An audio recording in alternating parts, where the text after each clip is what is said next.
Hello and welcome to the second Dublin Academy podcast with myself, David Lewis. Really hope you enjoyed the first one, and delighted with all the feedback we got from some of you, and some people saying that it actually should have been longer. I wish it was longer. Chris Lauder, an insightful man, and it was great to get a lot from him. And today I got to introduce a friend, mentor, colleague, protege of mine, Gavin Cowzer. You might remember him from can't talk about that podcast. But what we are going to talk about today is he's going to talk about his time as an English teacher. He's going to tell us, basically break down the course for us, tell us what we need to know, what we can do over the next 8 weeks so we can maximise our results, how we can dissect this course to ensure that every base is covered. But before we get into that, Gavin, welcome. Yeah, thanks very much. Thanks for coming. Yeah, bit out of your comfort zone down the podcast room here. Yeah, absolutely. Yeah, but no, I'm excited. Yeah, I'm looking forward to get going. Yeah. Man, I think you'll be absolutely perfect for this. A few coffees. Yeah, absolutely. A few jokes. Guilty. A few jokes. Yeah. But then also a few points as well. Yeah, definitely. I think, as you were saying there, the fact that we have, I suppose, only a finite amount of time left for life and the actual leaving cert. It's important that we kind of just tick a few boxes. Like I was saying to you earlier on, we're fortunate enough here in the Academy to have finished the course yesterday.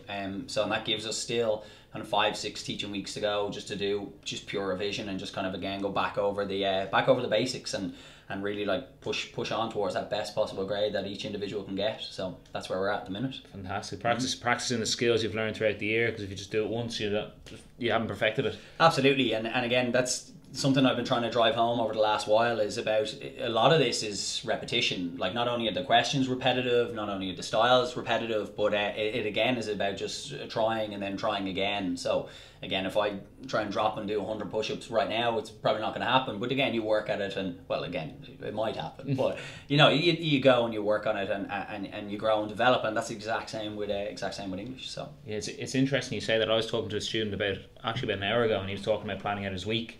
And the first thing I said to him was, well, first of all, you got to write it down. He was saying, I want to get into a good mindset, a good frame of mind, good habits. And you can't do that by just thinking about it. I said it can't just be in his head. He has to write this down.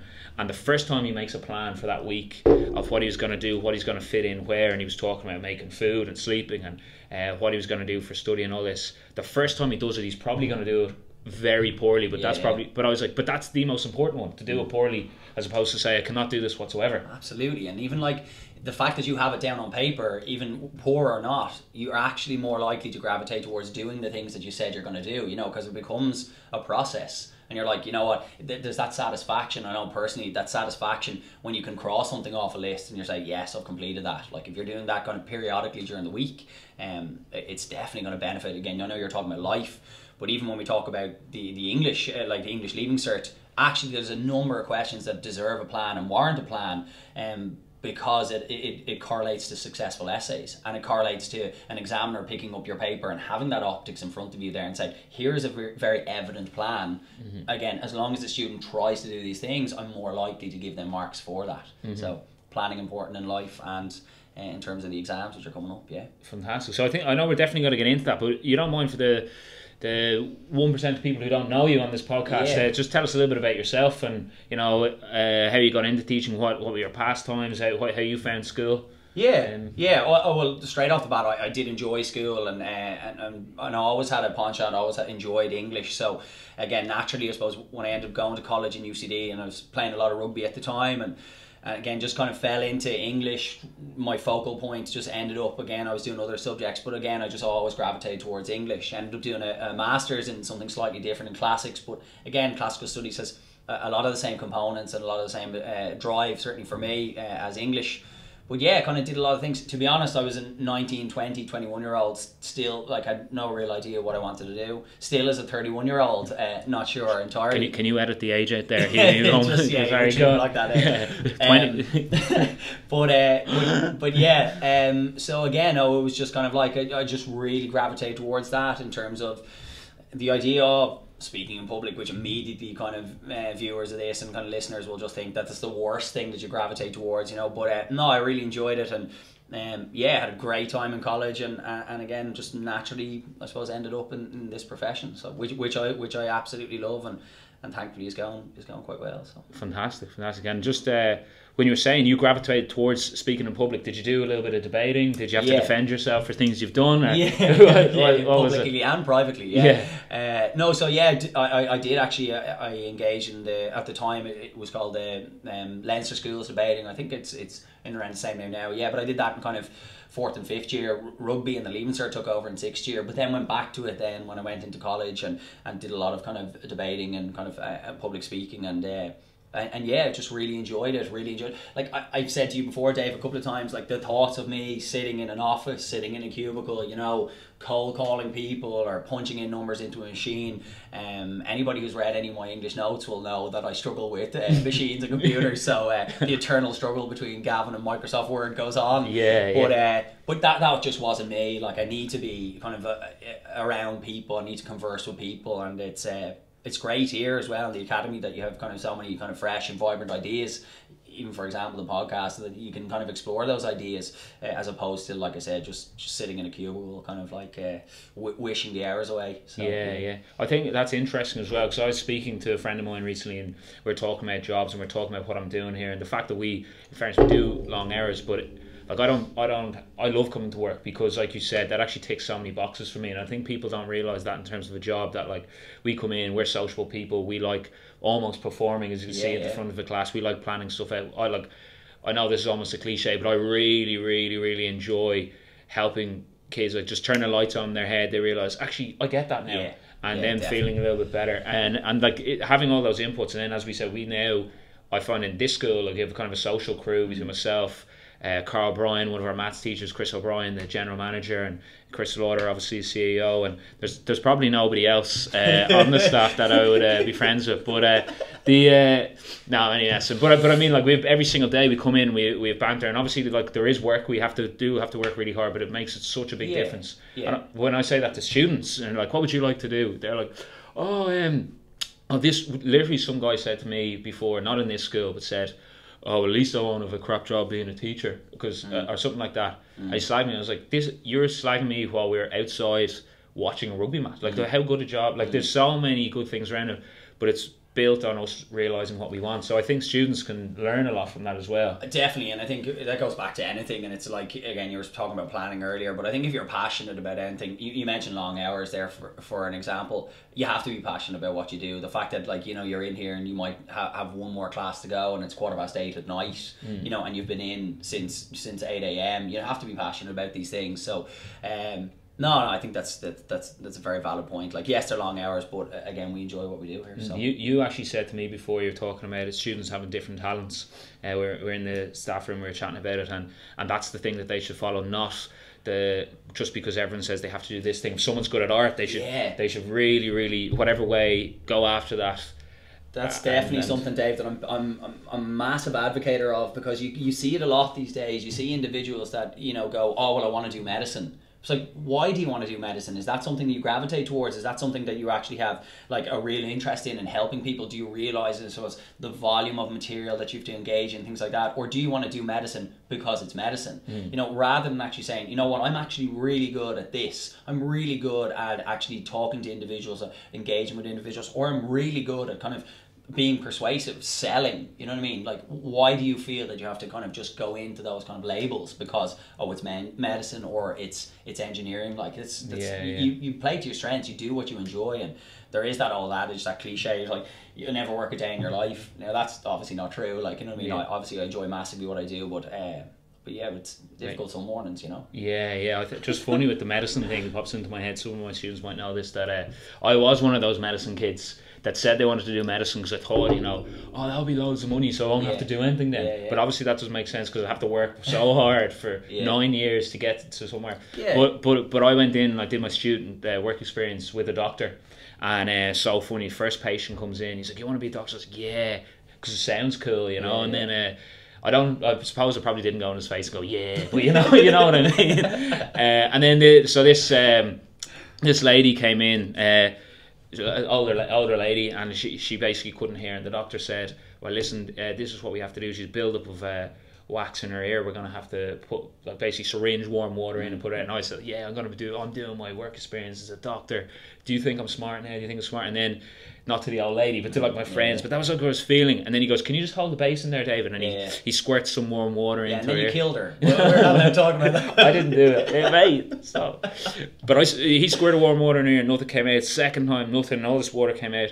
Third time, honestly, a chunk of wax. Honestly, you can make a candle out of it. And then I was like, I don't want to be a doctor anymore.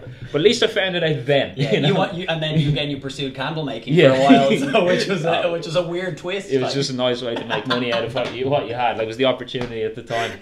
But anyway, before you reveal any more of my secrets like that, what I'd love to get into is this. We've got this Holy Grail here. So can you tell us what actually is a Holy Grail in terms of the Academy? Yeah, so the Holy Grail with regards to the Academy is actually, it's a microcosm, to be honest, of the entire notes. It is literally something. It's a starting off point that we give as in terms of the actual grinds and here in the day school. It basically just goes through all the questions that have come up over the last number of years. We have it going all the way back, I think, to in around 2006, 2005. So it goes right back. And basically, what it does, it just talks about, again, repetitive questions, the types of articles, the type of extracts that come up as a question A question, the repetitive nature of the question B questions, and structurally speaking, what way you have to go about them. And then in terms of the section 2 questions, what categories of language you're looking to expose within the seven choices there. And that would tick the boxes for paper 1. What we also have in the Holy Grail in terms of our paper 2 is, again, also what's pertinent or what's important for this year's group is we have Macbeth past paper questions that have cropped up. We have the comparative questions that have also cropped up in terms of which mode are they specifically asking you to look at and what way are they asking you to expose that mode.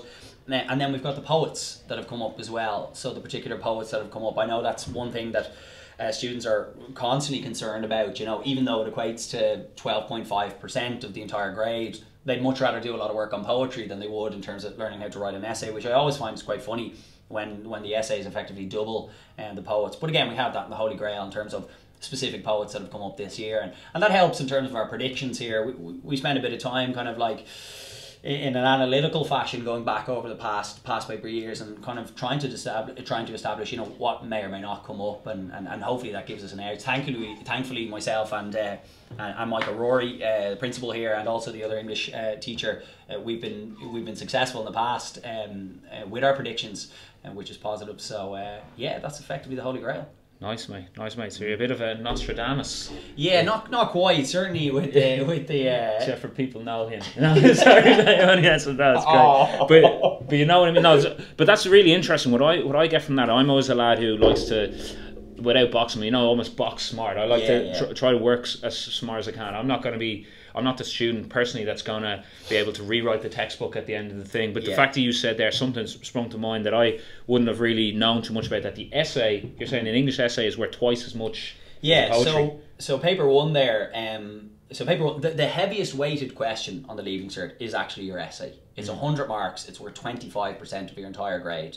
I was talking to the Grind School students the other night, and I said, can you imagine that if you mess up your question B, right, which no one will, hopefully, but if you mess that up, it's a difference between 1 grade jump. You're going from a H1 to H3. I would hate to think what the difference is in terms of if you mess up that paper 1 section 2 question. It's 25%.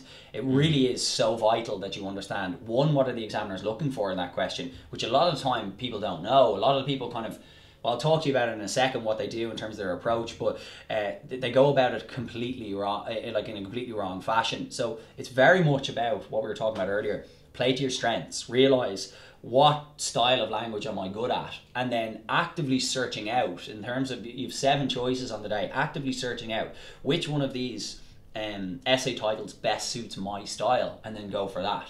Rather than, and this happens far too often, is that individuals go in and they're like kids in a candy shop. They look in terms of the 7, they're like, oh, what'll I choose today? A short story on sci-fi, unreal, I've always wanted to do that. Well, spoiler alert, now's not the time. You have 65, 70 minutes to take on this question. Now's not the time to kind of go, oh, I'm going to do this for a change. You go at what you're strong at. And you go with, in my opinion, like there's a couple of types of questions that always come up, and I'll talk to you about that. But like you go with what you're strong at. So say, for example, the persuasive style of writing or the argumentative style of writing is far more formulaic than sitting down to write a short story or, you know, even a personal essay. They're actually quite difficult. Whereas if a debate or a speech or a proposal or something like that comes up, you can go about it in a formulaic approach that will get you significant marks. So, yeah, that's typically what I'd say about section 2. Like the idea is that individuals kind of just, as I was saying there, kind of haven't got it planned out, haven't got an understanding of what they're strongest at, and then that basically impacts on their grades. So. Fantastic. So I think like today, what I'd love to talk about is like in a twist to that, just to give the people what they want. I want to talk a bit about paper 2, but could you just outline, like, there is 2 papers, 50-50. And it's 100%. It's 100% papers. There's no projects. There's not at the minute anyway, and that's all we need to worry about. But absolutely, and something we say in the academy here, certainly at the start of 5th year, we say, you know, the paper 1 is 50%, paper 2 is 50%. They should both have 50% of your time. Now, I know people listening to that will be like, that's absolutely ridiculous. You know, the amount of material you have to learn and revise and study for the paper 2 material. But genuinely, paper 1 deserves 50% of your time. If you don't know about trends, for example, the trends that happened in paper 1 last year, the online trend that exists in question B and has existed since 2011. Like, if you don't know these things, if you don't know, as I said, your 5 categories of language of argument, persuasion, aesthetic, informative and narrative, then you need to spend time on that. And otherwise, that paper 1 then, it dramatically impacts your overall grade. You could know absolutely everything about Macbeth in terms of the characterization, relationships, the particular Shakespearean style. You can know all of that. You can know all about your comparative, your different modes, the different texts, and then again, you could be really, really lucky with your poets that come up. But effectively, if your paper 1 has been horrendous, well, then your grade is going to reflect that. It's going to be out of 50 almost. Well, obviously not out of 50, but you're not shooting for out of 100%. Absolutely, yeah. You've basically hamstrung yourself in the sense that I would argue that everybody should do really well in paper 1, which is not always the case. So, like, people should do. So it's a niche for a student looking at how can they maximise their grade is... Yeah, absolutely. And as we were saying at the start of today's podcast, like, we're fortunate enough here in the academy to have finished our course work yesterday, you know, with kind of with 5-6 weeks of teaching left to go. So again, what it is now, it's what I was working on the 6 years today is actually identifying, okay, what am I good at? What am I good at category of language wise? And then going with that and growing and developing that particular style. Right, so if David Lewis was in your class, David Lewis would have an individual plan for David Lewis going in to do, by the way, David Lewis is leaving cert. Absolutely, yes. So you, so David Lewis, should have an idea. So what I tell my students is that, okay, we go in with kind of an idea of maybe 2 particular styles. So that if a 1 question comes up and it's really, really difficult, you still have a fallback style. But there are specific types of questions that crop up the entire time. A persuasive task is always there. A short story is always there, and a personal essay is always there. So there are 3 guaranteed areas of focus that are going to be on your section 2 question, 25%. So if you realise, okay, now again, the questions, there's no way of kind of predicting in terms of what specific questions are going to come up. Sure, we can look at what's happening in the news in terms of content and context, and that does impact upon those question choices also. But in terms of actually predicting, these are the styles that they're going to ask me to expose. Well, then you can do a hell of a lot of work on that. You can learn, you know, your techniques, your technical approach. Say, for example, you go with persuasive, which I'd always encourage students to take. And if you, Dave Lewis, was in my class, I would encourage you to do that because it can be so formulaic. And I know you're a big fan of Joe Rogan podcasts and things like that, and being discursive and actually looking at a topic and going into it in great detail. Well, you can go from point 1 and you can use your call to action, your superlative language, your evocative language, your facts, figures and statistics, which don't have to be real, by the way, they just have to be believable, which is a side note.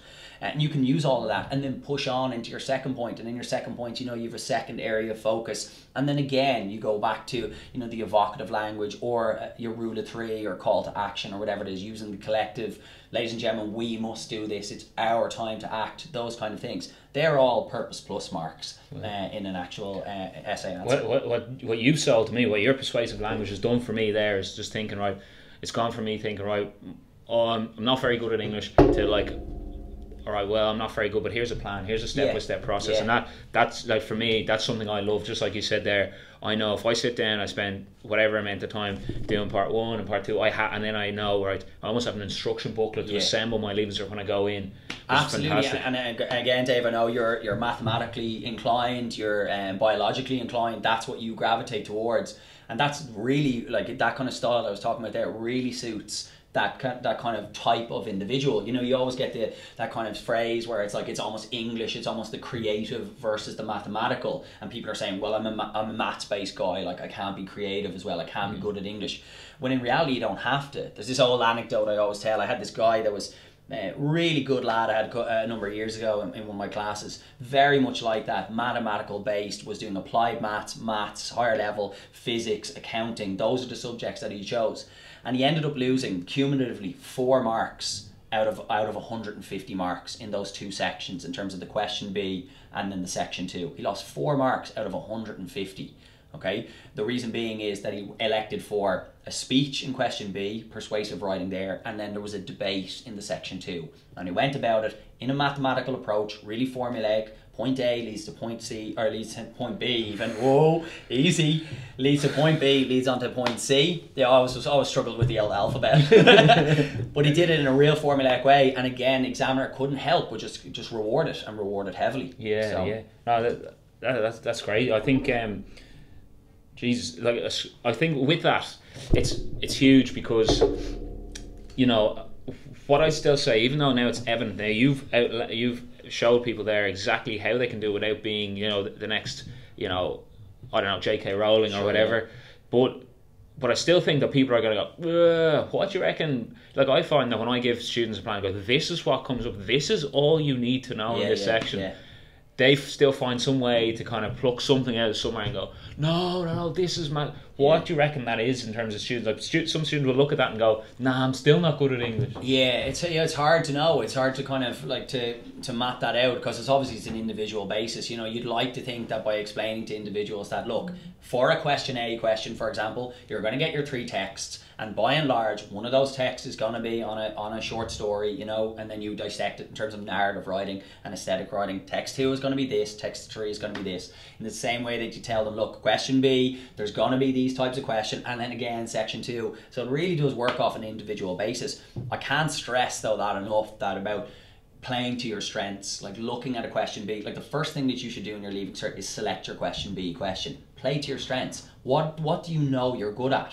And again, you'll know what you're good at because those of us who have kind of bothered and spent a bit of time have practiced and re-practiced and gone about it over and over again. Same with the section 2 question. So, you know, to answer your question, it's hard. It's hard to kind of break down that barrier. All we can do is say, listen, this is what's coming up. This information will be there. If you do this, thankfully the notes are quite extensive where we can say, listen, use these techniques in this type of question. Because a lot of question B in section 2 is all about techniques. Yeah. It's all about how you qualify the category of language you're using. And that's I suppose what we can do. So it's kind of like you're saying there, you can be graded on the stuff you're good at, so why would you try to get graded on the stuff that you do not like? Absolutely. Any flights of fancy, you know, like, oh, I love Star Wars, I love kind of like Game of Thrones, I'm definitely going to write a sci-fi. You see it there and it's like, you know, write a short story on dragons, and you're like, oh man, I know exactly what to talk about there, and you end up writing this half-assed like knockoff, you know, Star Wars. Oh, can't call it Star Wars, I will call it Cosmic Battles. Oh, who's our lead protagonist? Luke Skywalker. No, can't say that. Let's call him John Cloud Dancer. And you're sitting there going, this is gold. And in reality, it's poison. So it's you know, you'd be much better off going, here's a discursive topic. Here's something that maybe you've seen a little bit within the news recently, and say, right, I'm going to attack that, and I'm going to do it in a point-by-point basis. And again, examiners, rather than going through your ECC or your exposition, your conflict, your climax resolution, rather than going through characterization and setting, rather than having to do that, an examiner looks at it and goes, wow, there's a really good thesis. There's a really interesting hook at the start of that. There's a call to action. There's the 3 points that this individual intends to talk about. As an examiner, I'm just like, yeah, tick, tick, tick. That's absolutely great. Yeah, fantastic. So With that, can we talk? Can we talk about paper two? Can you tell me, for somebody who literally knows nothing about it, what's on paper two? How I literally workouts are broken up and absolutely. And as you said earlier, you talk about giving the people what they want, and typically, when I'm saying spend 50% of your time on paper one, spend 50% of your time on paper two, that just doesn't work like that in terms of students anyway. So. But in reality, like as you said, let's give the students what they want. If we have a little look at it, what's going to be the components of this particular paper is you've your section one, which is going to be your single text. Typically, a lot of schools, and here in the academy, we gravitate towards Shakespeare. So this year is Macbeth. That's worth 15% of our entire grade, so 60 marks. Then there's the comparative, which can be seen as one of the more difficult questions in the actual paper, which again is worth 17.5%. So can I just go across there? So Shakespeare is worth 15% of that paper. No, the the entire grade. Okay, but still 15% of 100. Yeah. But you see kids in tears trying to learn Shakespeare off by heart. Yeah, and even in tears with Shakespeare, trying to learn that off by heart, but then also in tears at then when their specific poet didn't come up on the day. Yeah. When in reality, we say here now we're fortunate enough to, again, within 1 year, because obviously the academy students here have only had that 1 year with us. The new 6 years. We're fortunate enough to have covered enough poets so that they'll definitely have a choice on the day. But yeah, as you said, like in tears, trying to dissect the language, trying to understand what the hell is going on in Macbeth, and in reality, then it's 15%. Obviously a good chunk, and obviously something that we can work on and master. But as we said, 15%. 15% for that. Then what comparative 17.5. That'll bring in a novel, a play, and a film, and you compare and contrast, find similarities, find differences. I think for my comparative, I think would that be the thing I did the Truman Show? And that's actually a question I think, Dave, you'd probably like a lot. The idea like well read and kind of be like your films and things. So it's a nice way to compare and contrast through different mediums. I have to say I love it. Like we do a couple of interesting texts here. I really like that as a question. What are you doing in school? Well, at the minute we're doing. I'm actually currently with the 5th years. I'm doing Gatsby, Great Gatsby by Fitzgerald, and I did that with the 6th years as well. A Doll's House by Ibsen, which is a fantastic kind of female empowerment play. And then we're doing Brooklyn with Saoirse Ronan as an Irish girl in America. Dreaming of Home. Fantastic. I actually saw that with my granny. Would you believe? Yeah, it's a fantastic film. It's lovely. It's a very sweet. It's a very sweet film. But so that's the comparative. Those are the 3 texts we're doing at the minute. Then there's our unseen poetry, which is a brand new, fresh poem that's on the paper. Students have never seen it before, and that equates to 20 marks or 5% in the entire Leaving Cert grade.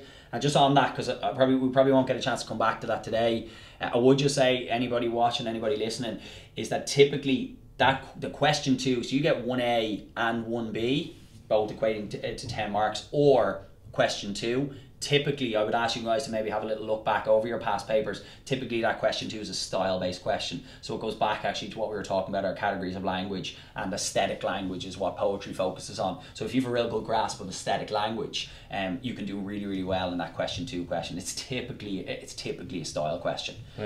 So rather than trying to dissect a brand new poem and not understanding it in its entirety, which you don't have to, you can focus and you can gravitate towards the techniques that you do know. That's unseen poetry anyway. It's a microcosm of the entire grade. But it's like you're using certain stuff that you spoke about earlier in this again, like you're using algebra in terms of in trigonometry. So you've this handful of skills that you can just use again and again. That's exactly it. Again, it's easy to say that our paper 1 material or our categories of language, say for example, equates to 50%, equates to just your paper 1, but in reality it equates to both papers. Like you cannot write a decent Shakespearean essay, depending on what they ask you, but you can't write a decent essay on that. You can't write a decent study poetry question without understanding your categories of language. And that final section then on paper 2 is our study poetry, which is again 12.5%, so 50 marks. Again, you're kind of going to look for a little over 4.5, maybe to 5 pages on that, maybe a little over depending on how strong you are. And that's always a kind of little proviso that I'd say in English classes, in that if you are actually weaker, that you don't try and write copious amounts of information, because what happens is you make more mistakes, the actual grade goes down as opposed to dilute it. Yeah, absolutely. So so that's kind of like we kind of typically say around 5 pages if you're quite strong, maybe a little over. So that's our 12.5%, and Yeah, we've a good idea in terms of the poets coming up this year, hopefully. Can we... no one's listening, mate. Yeah, I documented it one time. I actually sent a tweet a number of years ago, and basically I had predicted the 4 poets, and Ro Murdoch, who we're both very good friends with, the Irish teacher. Yeah, you are, yeah, go on. And the business teacher in the school. Basically, I said to him, I said, listen, he was always asking about predictions and things like that, and I said, oh man, I was like, sent a tweet, about a week before the poets came out, got 3 out of 4 right, and he was like, unbelievable. He was like, print it off. He's like, print it off and show the students. But I couldn't print off the predictions without revealing how many followers I had, whatever way. And I was like, I'm not listening to this fool. He's got like 4 followers on Twitter. You have 4? 4, mate. Yeah, up to 4. My granny joined, so it's all positive. But unbelievable. So kind of like that. So, but yeah, we have an idea. If will we have a chat? Or? Yeah, let us know. What do you reckon? What would you say? Now, obviously, we're not putting your neck on the line. These are what you feel potentially might be coming up because of trends in the past and what's going on this year. Absolutely, yeah. And you'd like to think that at least there'd be kind of 2 or 3. Now, I've managed to get 3 out of the 4 over the last few years, so hopefully it's going to play out behind just this is probably a bit of an ignorant question on my part. How much would a student like me need when I'm actually writing to come up? How much would I need to know for my piece? Well, you need to know 6 poems. Okay. And this is something, actually, it's a really, really good point, because this is something that, for whatever reason, when I'm talking to the grind school students here and I'm going through 6, I typically, every poet that I go through, I'll go through the 6 poems. And it's still, even up to Christmas, you have 6 years coming up to us and going, so I've got 4 poems with this poet, is that okay? And I'm like, it's okay for a H4, like, in terms of if we don't want to push on into that H3 and above window, we need to mention 6 poems. And we've spoken about it a lot here within the school, that there's a poem by poem or a point by point basis. Now it's quite convoluted and it's quite long, so we won't get into it, but it's about being able to compare and contrast. What we're looking for in this day and age is that conversational flow, that you have ability to talk about poetry and all the while going back to the language of the question. We have to remember our coding, which is significant as well. But then again, that you have an ability to talk about the poems that you've studied, rather than saying, in this poem this happens, in this poem Sylvia Plath talks about X, and then this happens, and then this happens. That's the worst thing that we can do in an essay. So this year, you'd like to think that Plath will be on the paper. She hasn't figured in a long time. She was actually on the course a number of years ago, was on the course, didn't come up. She's on the course again this year, and now she's off the course, so current 5th years are not looking at her, which means the next time that she could potentially come up is 2021, and which is a considerable time for her to be off the paper. Bishop, even though she's figured in the last 2 years, Bishop is, I suppose, one of the other female poets that, again, we think is going to be thereabouts. Yeats, on the other hand, as well, is another poet that we think could be there too. And then Kennelly, who's a brand new poet, only fresh on the course, and is actually off the course as well. There's Kennelly and Lawrence are the 2 individuals who are brand new to the course. Kennelly is off the course, whereas Lawrence is on for the current 5th years as well. So there's a much greater chance of him coming up next year as opposed to this year. Yeah. I get you.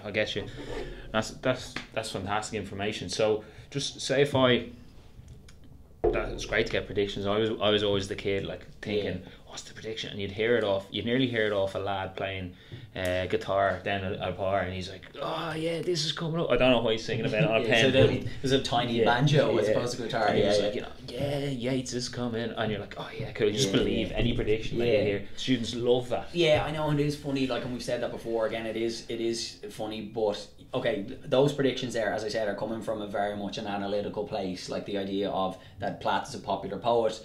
She hasn't been on the course or she hasn't been on the paper in a good number of years. Again, so then you look at kind of Bishop and things like that. Why is she there? Well, because she's the other female poet. Ní Chuilleán was on the paper last year. So there's these little kind of things that I suppose impact upon the predictions. Yeats again hasn't been there in a while, and then Kennelly is brand new. So like just when looking at your analysis there that we have with all these things, a student can cut out a hell of a lot of not unnecessary, but just work that they don't need to do to be more focused towards what they're going to produce on the day. Because you were saying about the different types of questions when you said, like with Macbeth, or the, what's that called, when they just... Single text? The single text. Yeah. No, definitely. And as you said there, it's not unnecessary. It's not unnecessary material. But you know our adage here in the school is like to work to work smarter, not harder. You realize like what is going to get me the most amount of marks, what is potential, what's the potential for being on the paper, and how can I like maximize my results, maximize the percentage that I get. And you speak about the single text there. Like again, there's only a finite amount of questions or a finite amount of type of question that they can actually ask on the paper. And that's a character question, relationship question, style question, and a theme. And typically the way it's broken down, you'll have a choice, you'll have an option, and it's either a character or relationship question and or then a style or a theme, if you understand. So they take one from character or relationship and then one from style and theme. And if you're going into your section or in your single text question and you know that, you're like, if I have a good grasp of characterization, well, I know I'm going to be okay, because even if relationship comes up, you're going to have to bounce that character off other relationships as well, you know, in terms of the relationships that they have. And then in terms of style, if I know how Shakespeare creates this text and puts it across, well then I'm going to be okay for that type of question too. So there's little things like that. There's only 4 realistic types of questions that they can ask you. Once we grasp them, again, you won't be shocked or surprised by what's on the paper on the day. Is it just thinking about, my mind jumps weird places, and I was just thinking about when I started to, in my opinion, work smart and things that I was doing, and it was when I was playing rugby actually outside of school. I think before that I was just kind of I don't know, just go out and this is what's going to happen. But then I started to realise, right, there's only these amounts of types of tackles, and there's these types of lifts I have to do. So realistically, I have to be good. I think I calculated something. I have to be good at 12 things to be a good rugby player. And I didn't have maybe the mental strength that I had now to go and address other things. But I feel like knowing that, like back in school, I was like, there was billions of things. But in order to get myself up to where I'm even scratching, say, the H2 or H1 surface, I could master those 12 skills, or I could practice them again and again and again, and then build from there, as opposed to trying to practice a backwards drop goal from the halfway line. You know, absolutely, and that seems to me, for me, that's what you've completely laid out there for us. Well, hopefully, like you know, I would say, like, say for example, with the poetry predictions, it's very important that you have you know, a good grasp of 5, and that's what I'd say to the students here, so that no matter what, even though those predictions are absolute poison, that again you will ultimately have one there that you're really, really comfortable with. So you should have 5 poets, and that's still cutting out 3. You know, so when we're talking about working smarter, not harder, you're still cutting out 3. That's a good chunk of the, you know, the 2-year course. Same with the comparative. At this stage, cut one mode out of your life and just focus on 2 modes, so that actually then you're growing and developing 2 really good answers. So even if one of them isn't there on the day, you still have the other one to work off. And then again, the same thing with Macbeth, you know, that you recognise, right, a Macbeth essay deserves 5 or 6 really clear, strong points. It needs good quotation. So how do we learn good quotation? Well, you go and you learn what I call malleable quotes. So you don't learn a quote that says, "Hi, I'm Dave Lewis." Science. Yeah. That, you know, that "Hi, I'm Dave Lewis," because that equates to one thing, the character of Dave Lewis. But actually what we do is we learn a quote that actually is far more malleable, and it actually pertains to a number of different You can build different sentences around that. Absolutely. One of the lines from Macbeth is, you know, "Full of scorpions is my mind." And you kind of think, well, that's great for the character of Macbeth. We see him changing, we see his character arc completely kind of transforming. But it's also good for style, because it's the language that Shakespeare uses, the animalistic imagery that's created, the violent imagery that's in there as well. It shows the relationship, because he's talking to Lady Macbeth at the time. So again, it shows a number of different, you know, that quote is useful for a number of different questions. So I would argue 15 to 20 quotes, make sure that they're malleable, interchangeable for at least 2 different types of question. Fantastic. Well, we won't keep you that much longer, Gavin, because we know you got to go and do... Can you insert something that you got to do? Make friends. Get Twitter followers. Make it. Tell us this. David Lewis, as a mid-20s student, repeating his leaving cert. Looks a little older, weathered, I would say. Dave Lewis has gone to do his leaving cert now. He has not done that much coming up to now. In terms of paper 2, we've got, you know, X amount of weeks there. Could you develop some sort of action plan, even if you need to write on the board or whatever? You don't have to, that I could undertake over the next 8 weeks that's going to dramatically or even considerably change my grade. Yeah, well, I think it genuinely, if we're looking at paper 2 specifically, I think it genuinely does go back and actually ticks a lot of the boxes that we've spoken about today. Like, you know, recognise what are the potential questions on Macbeth, Okay. and then you go about maybe taking 2 or 3 of those areas and doing a little bit of work on them. Look at your past paper questions. That's what I would say at this point. You know, we're very much in terms of we're in the end game. You know, look at your past paper questions. The questions are repetitive. Actually, look, I understand English as a subject is a microcosm of the entire Leaving Cert, you know, the Leaving Cert, let alone your life. But, you know, look at the past paper questions and plan out the answers. You don't have to go about writing all these essays, but if you take an essay title, put it at the top, a Macbeth essay title, and put it at the top of a page and ask yourself, right, plan it out. What kind of 5 or 6 points could I write with regards to this essay title, and what quotes would I use? And then ask yourself, okay, how comfortable would I be to put pen to paper on that? And if the answer is not very, well, then you go back to your notes. You go back again, if you've our notes here, you go back to the notes, you go back to those essay plans and realize, oh yeah, I could say something about that, I could say something about that relationship, or whatever it is. And then you add to it and you build and you grow. So it's doing. It's not. You're not going to do the first one. It's doing. The worst thing that you can do, and actually I was guilty of this, and to speak about one of your subjects, biology was a subject I loved, but I had no concept of how to study. I had no concept of how to actually revise biology. I would literally sit down every time. I was like, right, I've got 2 hours to study biology. Okay, chapter 1, the human body, and I'd go from there. And I'm like, you would start on that one. Oh, yeah, go on. Guilty, but you know. That's no way to study. You need to actually say, right, how much can I do here? How much could I actively, you know, process in terms of looking at the question and going about writing it? And if that works out great, well then you push on, you maybe look at a different question. If not, we revert back, we go back to our notes.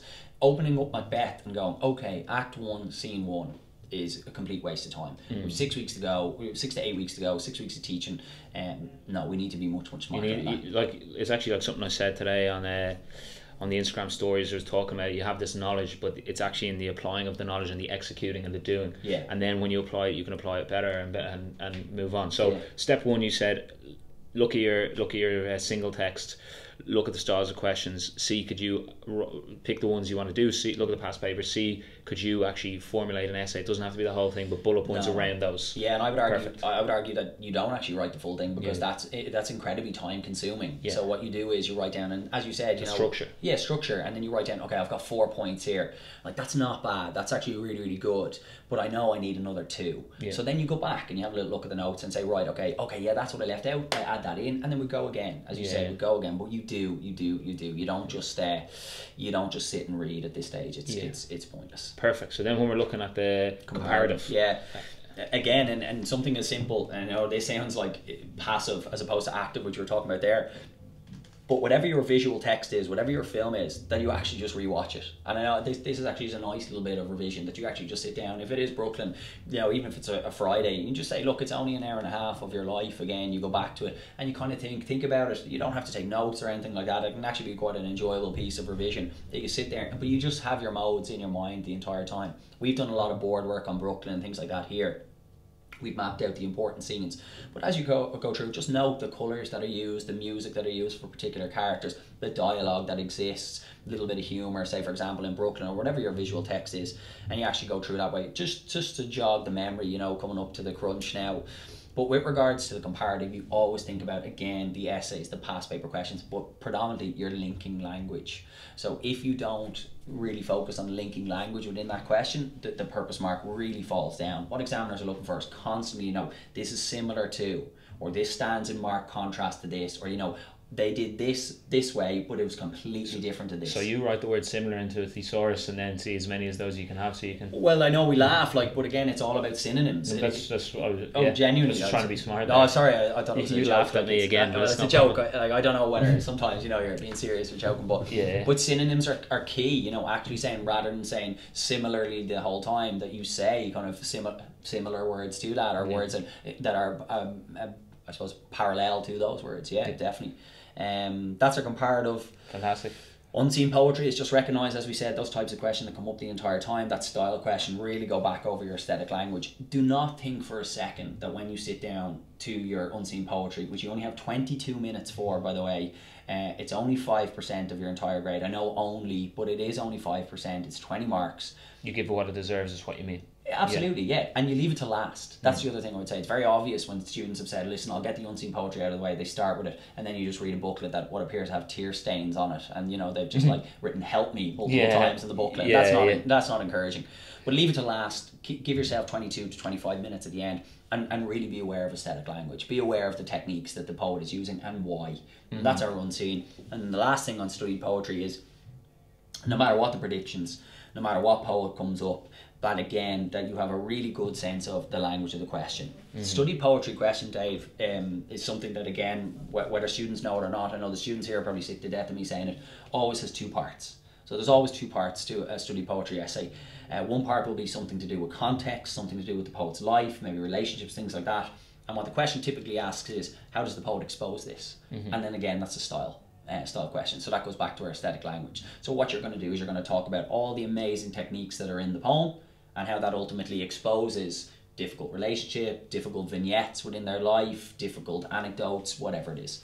And those are the two parts to every study poetry question. So no matter what poet comes up, that you have good grasp of the language of the question, and you go back to that language of the question constantly. It's all about optics at this stage. It's all about our topic sentences, making sure that we're on point.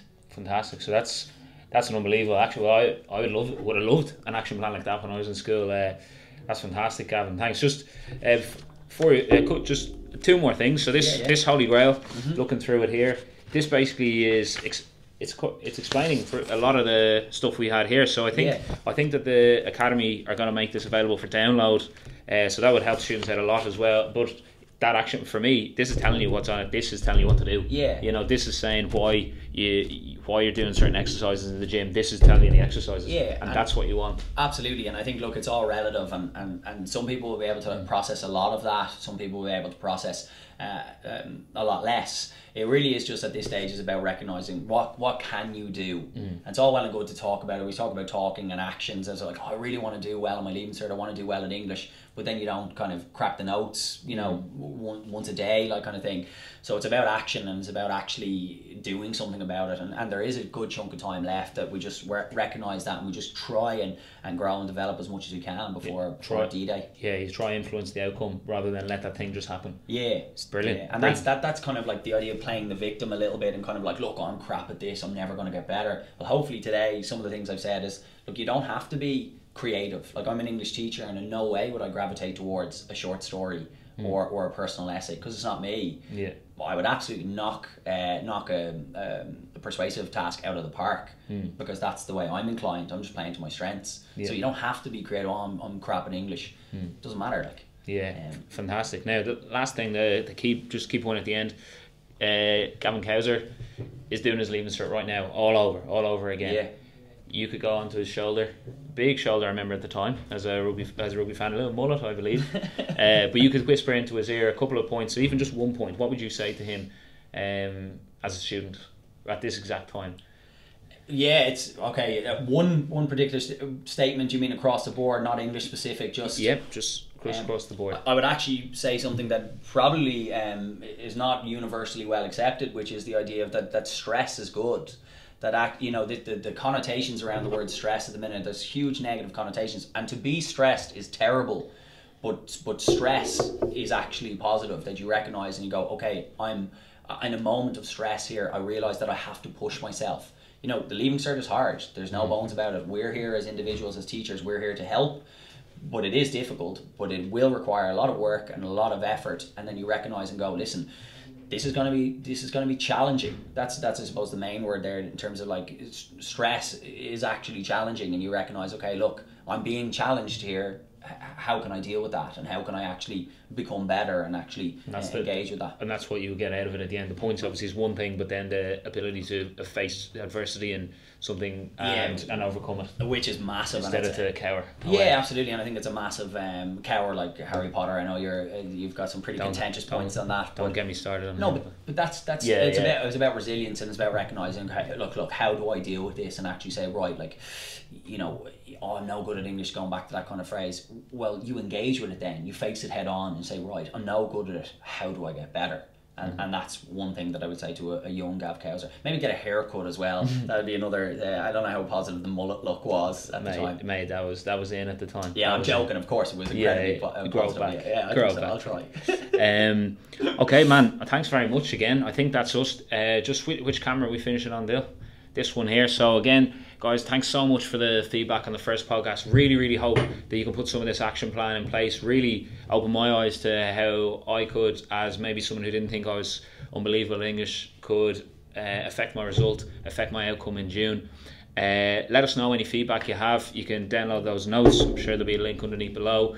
Or anything you want to see in the future, anybody you would like to see, or anything you would like to interview, something you're looking for. Yeah, you just let us know. Thanks very much. And sure, chat to you next Tuesday. Thank you. Cheers, mate. Well done, mate.